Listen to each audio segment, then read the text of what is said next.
Dear teachers, welcome to JS in English Learning. We are with Unit 8 of the revised PGTRB English syllabus, and we are discussing John Dryden's essay of dramatic poesy, and we are with the analysis of the original text. And we have seen the preface, we have seen the dedication that was made, and now we are coming to a section in this book by Oxford University Press, Clarendon edition. And here there is a section called To the Reader. Why this section, To the Reader section? அப்படின்னு பார்க்கும்போது ரொம்ப கிளியராகவே Triton சொல்லியிருக்கிறாங்க. இந்த பப்ளிகேஷனுடைய editors சொல்லியிருக்காங்க. என்ன அப்படின்னா, what is the purpose of writing அப்படிங்கிற Dryden சொல்ற மாதிரி எழுதியிருக்காங்க. என்ன அப்படின்னு ரொம்ப clearly the main purpose of this discourse அப்படின்னா it's systematic discussion, systematic lecture அப்படின்னு அர்த்தம். டிஸ்கோர்ஸ்னா systematic lecture. The systematic lecture எதுக்காக அப்படின்னா, number one, to vindicate the honor of our English writers, to support the honor, to highlight the greatness of our English writers. But Dryden is a very patriotic writer. அவர் என்ன சொல்றாரு அப்படின்னா, the main purpose of this discourse of the systematic defense is to defend the honor of the English writers. Why must we defend the honor of the English writers? Because there were some critics who were unjustly preferring the French writers in the place of English writers. ஒரு சில critics என்ன பண்ணாங்க அப்படின்னா, unjustly they looked down upon the English writers and they elevated the French writers and stated the French writers are the best ones in the world. அப்படின்னு அவங்க சொன்னாங்க. அப்ப I wanted to disprove their argument. I want to show the world the greatness of English writers. Did you understand that? Yes, sir. Okay. அதற்கப்புறம் என்ன சொல்றாரு அப்படின்னு கேட்டீங்கன்னா, the first part is that. The second part is he wants to speak about the virtues and the faults of the English poets. அதுவும் இவருடைய argument. What are the faults and virtues of the English poets அப்படிங்கிறத பத்தியும் நான் இந்த எஸ்ஸேல discuss பண்ண போறேன் அப்படின்னு ரொம்ப தெளிவா சொல்லிட்டாரு. Now I am going to take you to the other version. ஏன் அப்படின்னு அது ரொம்ப yellowish-ஆ இருக்கிறதுனால I felt that the text was somewhat disturbing. Okay, disturbing people because you cannot follow it. அதனால கொஞ்சம் இதை விட கொஞ்சம் வேற டெக்ஸ்ட் எடுப்போமா அப்படின்னு பார்க்கும்போது I was reminded of this particular edition. This is by Saylor.org, which is in the public domain, and this was edited it was edited by Jack Lynch. நிறைய text இவர் எடிட் பண்ணி இருக்கிறாரு. அதுல an essay of dramatic poesy ஒன்று. Now we get into the main text. In the main text the historical setting is given. Okay, என்ன அப்படின்னா நம்ம ஸ்டோரியில செட்டிங்னு சொல்லுவாங்க இல்லையா, நமக்கு இது ஒரு ஸ்டோரி ஃபார்மேட்ல தான் இருக்கு. It's a fictional setting. The fictional setting என்ன அப்படின்னு கேட்டீங்கன்னா, there are four friends during war. They are a bit relaxed. They find little time to discuss on dramatic poesy. டிராமாவை பத்தி டிஸ்கஸ் பண்றதுக்கு அவங்களுக்கு டைம் கிடைச்சிச்சு. ஏன் அப்படின்னு கேட்டீங்கன்னா, when others were in the war front, they had little time. And யாருக்கும் சண்டை நடந்துகிட்டு இருந்தது அப்படின்னா, there was a naval battle which was fought between England and the Dutch. Okay, touch தேசத்திற்கும் ஆங்கில தேசத்திற்கும் இடையே சண்டை நடந்து கொண்டிருந்தது. And it was the first summer. And it was a memorable day அப்படின்னு சொல்லும்பொழுது, இந்த மெமரபிள் டே என்ன அப்படின்னு நம்ம ஸ்காலர் அப்படி ஒருத்தர் ஏற்கனவே நம்ம பேசியிருந்தோம். There was a man who made a reference to John Dryden's essay on dramatic poesy பத்தி ஒரு கமெண்ட் சொல்லியிருந்தார். யார் அப்படின்னா மேலோன் அப்படிங்கிறவர் தான் என்ன சொன்னாரா, during the plague Dryden moved to a particular place in Wiltshire. Am I right? அந்த இடத்துல போய் உட்கார்ந்து அந்த இடத்துல அவருக்கு சான்ஸ் கிடைச்சிச்சு. இந்த ஒர்க்கை எழுதுறதுக்குன்னு சொல்லியிருந்தாரு. அப்ப இந்த மெமரபிள் டே அப்படிங்கிறது ஓப்பனிங் லைன்ல இருக்கிற மெமரபிள் டே என்ன அப்படின்னா, இட் இஸ் June 3rd, 1665. என்ன date teachers?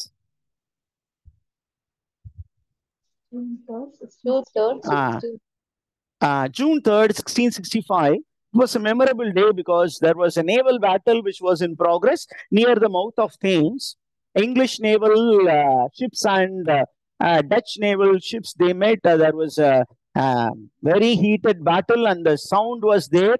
And you find in the first 3-4 lines, John Dryden elevates the English nation by telling that the Dutch Navy was challenging one of the mighty nation called Egypt.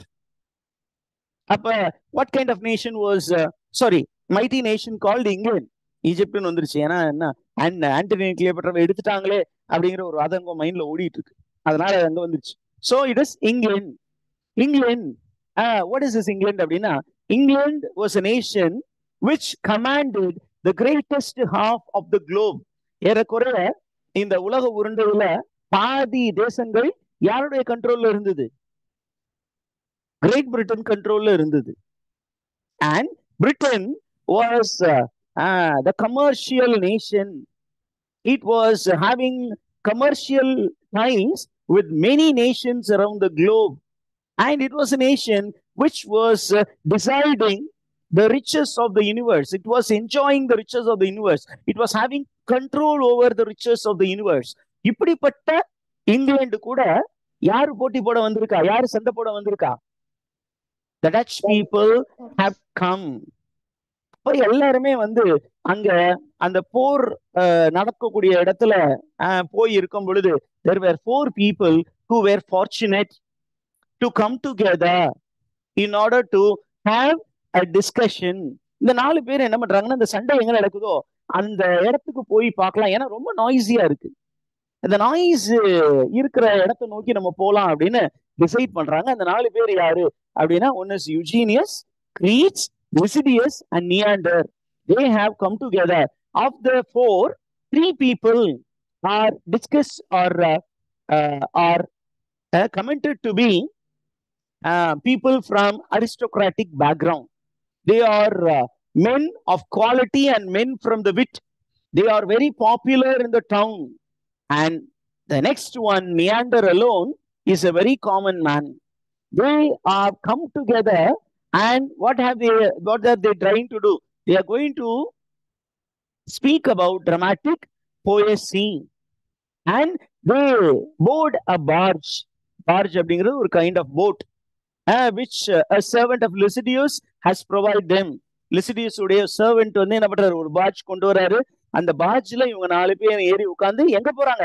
They are moving towards the mouth of Thames, where the battle is in progress. ஆனா இவங்க போகும்போது அந்த sound அப்படியே குறைஞ்சிருச்சு. And they come to know that the battle has been won by the English nation. Are you there? புரிந்ததா? இப்ப இந்த 4 பேரையும் நம்ம கிரிட்டிக்கல் டெக்ஸ்ட்ல என்னன்னு சொல்றாங்கன்னா, the 4 people are called interlocutors. லொக்குவான ஸ்பீச், இன்டர் அப்படின்னா டாக்கிங் டு ஈச் அதர், 2 பேருக்கு இடையே நடக்கக்கூடிய ஒரு உரையாடல். அப்ப இதுல 4 பேருமே பேசுறாங்கன்னா, ஒருத்தர் ஒரு ஸ்டாண்ட் எடுப்பார், இன்னொருத்தர் அதுக்கு ஆப்போசிட் ஸ்டாண்ட். அவங்க 2 பேருக்குள்ள ஆர்குமெண்ட். ஒருத்தர் தன்னுடைய வியூஸ் சொல்லுவாரு, அதை இன்னொருத்தர் ரெஃப்யூட் பண்ணுவாரு. அப்புறம் அடுத்த ஒருத்தர் பேசுவாரு, அதுக்கு இன்னொருத்தர் ரெஃப்யூட் பண்ணுவாரு. அப்புறம் அந்த 2 பேரும் பேசிக்குவாங்க. இந்த மாதிரிதான் அமைப்பு இருக்கு. இப்ப ட்ரைடன் ரொம்ப தெளிவா சொல்றாரு இந்த இதுலயே என்ன அப்படின்னா, these 4 characters are fictional characters, okay, and I have used a false name to speak about men of wit in the town. இந்த டவுன்ல இருக்கக்கூடிய ஒரு உண்மையான 4 பேரை பத்தி டைரக்டா அவங்க பேரை மென்ஷன் பண்ணாம என்ன பண்றேன், I'm using false name, fictional names to comment about their standpoint. Is the idea clear?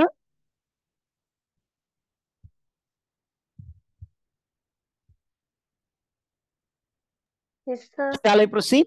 Okay, அப்ப இவங்க என்ன பண்ணாங்க, the barge they boarded the barge and they started traveling. As they travel, they look at the industrial marvel which has set into England. அப்படியே பெரிய பெரிய industries இருக்கு, அதெல்லாம் பார்த்துக்கிட்டே போகும் பொழுது there is a man who lifts up his head and he notices omens of victory. ஒருத்தர் அப்படியே எல்லாரும் இப்படி கீழே பார்த்துட்டே போகும் பொழுது ஒருத்தர் மட்டும் தலையை உயர்த்தி என்ன பார்த்து என்ன சொல்றாரு, அவர் நேஷன் ஹஸ் ஒன் அப்படின்னு சொல்றாரு. Who is a man who stated our English nation has won அப்படின்னா it is Eugenius. Eugenius is among the four locutors who first identifies the victory of the English nation. இதுவும் competitive எக்ஸாம்ல கேட்கறதுக்கான possibilities உள்ளது. அதே நேரத்துல நம்ம Triton வந்து அப்படியே மெதுவா ஸ்டோரிக்குள்ள நம்மளை கொண்டு போறார். என்ன அப்படின்னு கேட்டீங்கன்னா, among the four there is a man who is a person with a sharp judgment. Who is the man with a sharp judgment அப்படின்னு கேட்டாங்கன்னா it is Creeds. இப்ப Creeds என்ன பண்றாரு, war is one அப்படிங்கிற இன்ஃபர்மேஷனை வந்து யூஜீனியஸ் சொன்ன உடனே இவர் சொல்றாரு, war is one அது இருக்கட்டும்பா, ஆனா when war is one, when war has taken place, there is victory on one side and there is defeat on the other side, but there will be lot of loss of lives and bloodshed, a lot of loss of property இருக்கும். அதை பத்தி யாரும் worry பண்ணிக்க போறதில்ல. but there will be some modern rhymers, some poets இருப்பாங்க, rhyming poetry எழுதுற ஒரு சில இன்னைக்கு இருக்கக்கூடிய ஒரு சில பேர் சொல்ற மாதிரி கொஞ்சம் வல்கரான ஸ்லாங்ல சொன்னோம்னா அந்த மாதிரி ஆட்கள் மாடர்ன் ரைமர்ஸ் என்ன பண்ணுவாங்க, they will bank on the war that has taken place and they will write rhyming poetry. And he compares rhymers to ravens and birds of prey. பிணந்தின்னி கழுகுகள் போல அங்க சண்டை நடந்திருக்கத கூர்ந்து கவனிச்சுக்கிட்டு இருந்த இந்த கவிஞர்கள் என்ன பண்ணுவாங்க, ரைமிங் போயட்ரி எழுதக்கூடியவங்க அதை வச்சு அழகா கவிதை எழுதி நல்லா பேரும் புகழும் எடுத்துட்டு போயிருவாங்க அப்படின்னு யார பத்தி சொல்றான், Creeds is commenting about rhyming poets. Did you understand?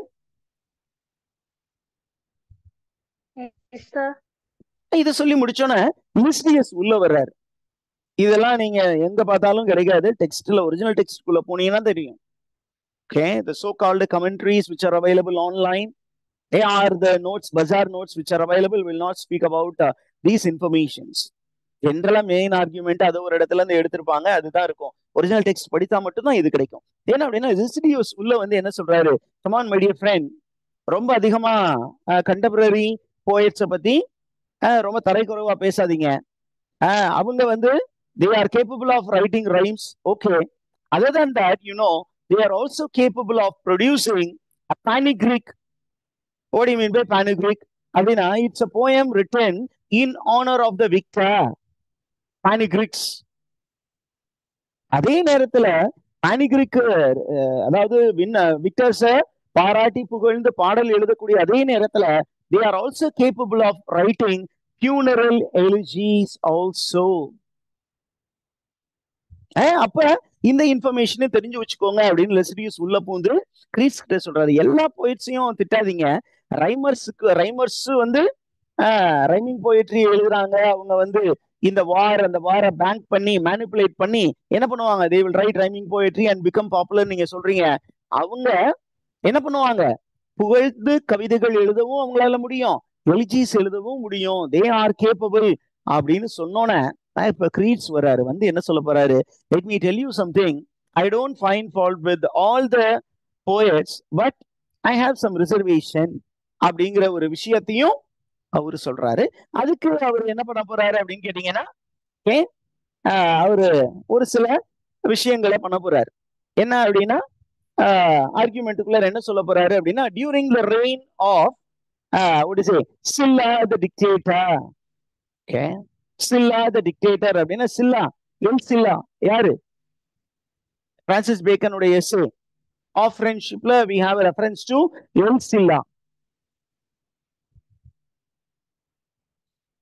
எல்சில்லா was a dictator. And அந்த டிக்டேட்டரை கூட சில பேர் புகழ்ந்து கவிதைகள் எழுதி இருக்கிறார்கள் அப்படிங்கிற ஒரு ரெஃபரன்ஸையும் கொடுக்கிறார். Did you understand that, teachers?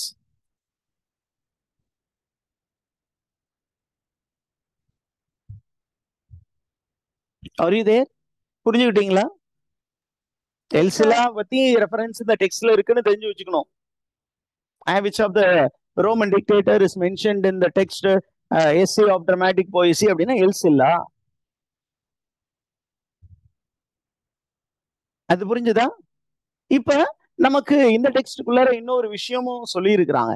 என்ன அப்படின்னா, there is a term which is mentioned. What is the term அப்படின்னா, catechresis or Clevelandism. Catechresis or Clevelandism. What is this அப்படின்னு கேட்டீங்கன்னா, this is a rhetorical device which is used to create a unique and never before seen image or expression. இதையும் modern writers பயன்படுத்துறாங்க அப்படின்னு யாரு சொல்றா? Greet சொல்றாரு. And அதை சொல்லிட்டு என்ன சொல்றாருன்னா, இந்த மாதிரி ஒரு புதுமையை அவர்கள் புகுத்தும் பொழுது இட் பிகம் சம்திங் ஆட் அப்படி சொல்லிட்டு என்ன சொல்றாரு, இத பிரெஞ்சுக்காரவங்க என்னன்னு சொல்லுவாங்க தெரியுமா அப்படின்னா, இட் இஸ் உன் மாவிஸ் பஃபூன் அப்படின்னா, a well willer to the satire, someone who wills to satirize himself. Okay, இந்த மாதிரி புதுசா rhetorical devices ஒரு மாடர்ன் ரைட்டர் கொண்டு வரும் பொழுது, what is the man trying to do? He is trying to satirize himself. He is becoming a laughing stock அப்படின்னு சொல்லிட்டு இந்த மாடர்ன் ரைட்டர்ஸ் இருக்காங்களே, இவங்க ரொம்ப மோசம் சார். பர்டிகுலர்லி இந்த டிராமாட்டிஸ்ட். ஏன் அப்படின்னா, they violate the three unities அப்படின்னு சொல்லி யாரு ஸ்டார்ட் பண்றா? கிரீட்ஸ். ஏன் அப்படின்னா, கிரீட்ஸ் யாரை வந்து ஹையா எலவேட் பண்ணுவாரு? Ancients are the best. The modern writers are the worst ன்னு சொல்லுவாரு. அப்ப அந்த பெஸ்ட் அப்படிங்கும்போது, the best ancient ones, they use the classical unities, whereas the modern ones, they break it அப்படிங்கிற ஒரு விஷயத்த அவர் இங்க நமக்கு சொல்லுவார். ஓகே, அந்த ஒரு விஷயம் பார்த்துக்கோங்க. அதற்கப்புறம் ரொம்ப முக்கியமான விஷயம் என்ன அப்படின்னு கேட்டீங்கன்னா, இப்ப இவருக்கு ஆப்போசிட்டா இருக்கக்கூடியவர் யாரு? கிரீட்ஸ் உடைய ஆர்குமெண்ட்டுக்கு ஆப்போசிட்டான ஆர்குமெண்ட் இருக்கக்கூடியவர் யாரு? யூஜீனியஸ்.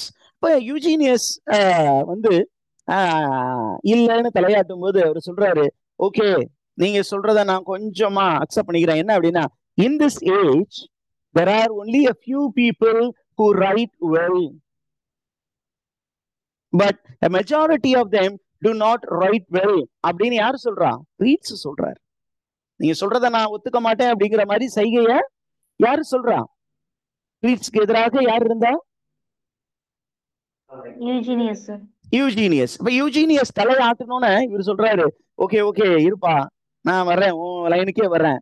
இந்த ஏஜ்ல, கண்டெம்பரரி ஏஜ்ல, இங்கிலாந்துல not all the writers write well like the ancients. There are a few people who write well, but a majority of them they do not follow the rules of the ancients. இதுதான் இந்த quotation. Okay okay. அதற்கப்புறம் என்ன பண்றாரு அப்படின்னு கேட்டீங்கன்னா, he starts appreciating the ancient writers to the sky. He elevates them to the sky. அதுதான் greets உடைய stand point. ஏன் நான் உங்களுக்கு தெளிவா சொல்ல போறேன், how the ancients are the best. Okay, did you understand? இது சொன்ன உடனே யூஜினியஸால இந்த ஆர்குமெண்ட்டை பொறுத்துக்க முடியல.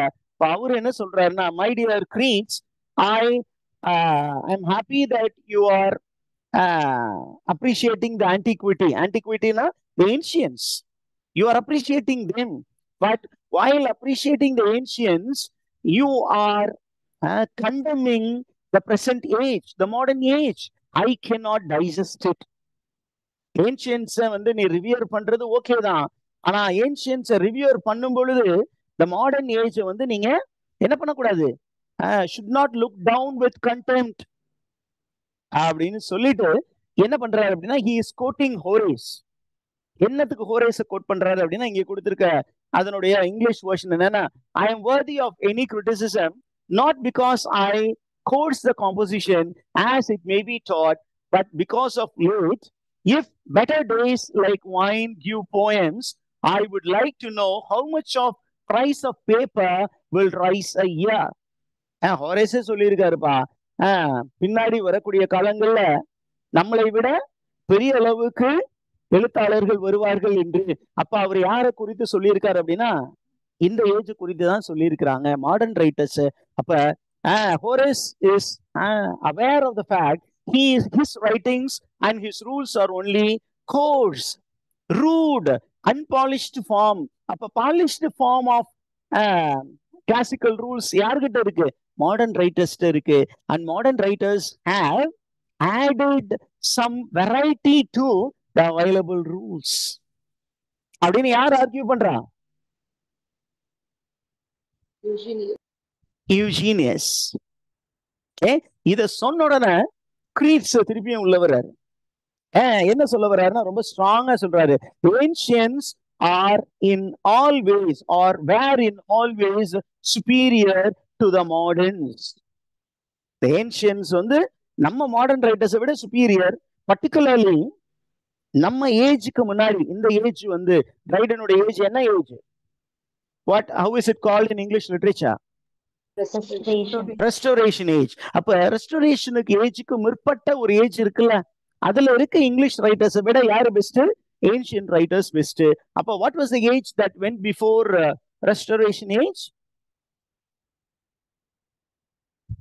ஒரு 3 ஏஜ் வரும் ஆர்டர் படி பாத்தீங்கன்னா. என்னென்ன ஏஜ்?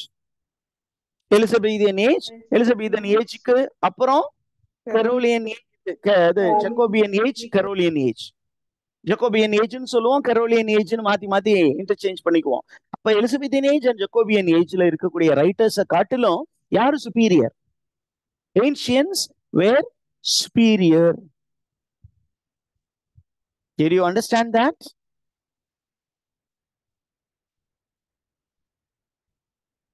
இத கிரீட்ஸ் சொன்னோன Eugenius was very much surprised. Surprise பண்ணிட்டு அவர் ரொம்ப சர்ப்ரைஸ் ஆனோன்னு என்ன பண்றாரு அப்படின்னா, don't say that the ancients were far superior than the modern writers, that too the writers who went before us. என்ன சொல்ற? There are a few writers who are very good. யாரு அப்படின்னா, there are writers like Sir John Suckling, Sir John Denham. இவங்க எல்லாம் ரொம்ப நல்ல writers ஆச்சே. They were the writers of the previous generation in England. Who are these writers? Sir John Suckling, Sir John Denham. இவங்க எந்த கேட்டகரியில வருவாங்க?